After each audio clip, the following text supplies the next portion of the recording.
घने पुरस्कार जंगल के दिल में एक आदमी रहता था जिसे गांव वाले पागल आदमी के नाम से जानते थे। वो सनसनीखेज अफवाहों और तारीख कहानियों में डूबा हुआ एक मुअम्मा था। कोई भी इसके खस्ता हाल के बन के करीब जाने की हिम्मत नहीं करता था, क्योंकि उनका ख्याल था कि वो मलून था और इसमें बदरूहों का कब्जा था। पागल आदमी कभी एक खुश मिजाज शख्स था, गांव वालों के दरमियान सुकून से रहता था। ताहम एक रात अलमनाक वाकया पेश आया जब खौफनाक आग ने इसके घर और खानदान को अपनी लपेट में ले लिया, जिससे वो वाहिद जिंदा बच गया। अपने प्यारों के खो जाने ने इसे अक्ल के दहाने पर पहुंचा दिया और वो जंगल की तन्हाई में सुकून की तलाश में मुआशरे से अलग हो गया। जैसे जैसे साल गुजरते गए, पागल आदमी की शक्ल मजीद बिगड़ती गई और उसका रवैया तेजी से बेतरतीब होता गया। वो अपने आप से बड़बड़ाता, ख्याली साथियों से बात करता और अजीब व गरीब वक्फों पर दीवानावार हंसता। गांव वाले जंगल में उसकी खौफनाक हंसी को सुनते और खौफ से लरजते।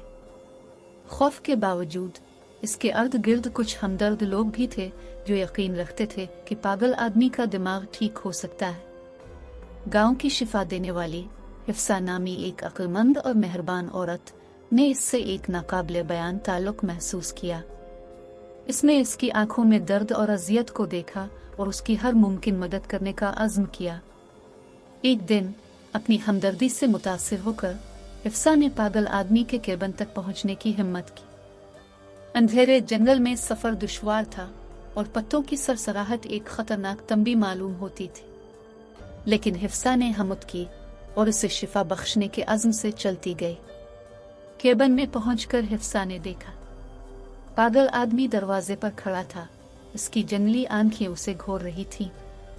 एहतियात से हिफ्सा ने अपना तारुफ कराया और उसकी मदद करने की ख्वाहिश जाहिर की। पहले तो पागल आदमी ने इसे मोहतात अंदाज में देखा, लेकिन हिफ्सा ने हमदर्दी और समझ बोझ से बात जारी रखी। इसकी आंखों में पहचान की झलक नमूदार हुई और उस वक्त की यादें ताज़ा हुई जब वो कभी खुश रहा करता था, इस अंधेरे से लड़ते हुए जिसने इसे इतने अरसे से खोखला कर दिया था।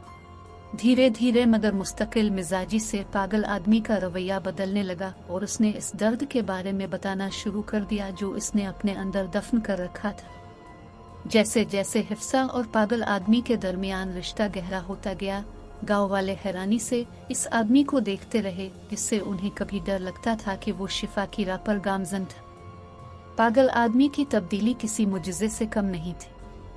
उसने फितरत की सादा खुशियों और दूसरों की हमदर्दी में सुकून पाते हुए जिंदगी को दोबारा गले लगाना सीखा।